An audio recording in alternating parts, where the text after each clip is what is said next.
चाही घरवा के नीचे है दुवरिया राम चाही घरवा के नीचे है दुवरिया राम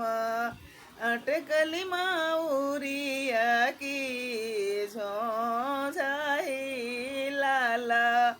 अटकल माउरिया की झोझाई लाला कहाँ गईलू किया भैलू सुभावा कवानी सुभवा मोर मुखी दियारा देखावाई लाला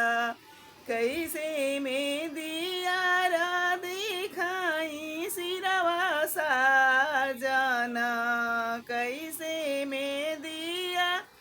रा दिखाई सिरवा साजना भरल नैहर सभ लोग लाला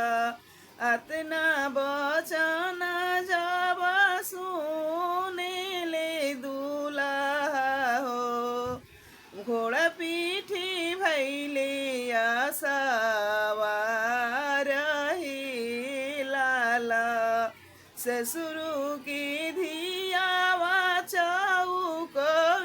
पछुड़ बुराम हम हुई वो जोगिया फकीर लाला अतना बचन जब सुनेली कवनी सुभवा घोड़ा पीठी भैली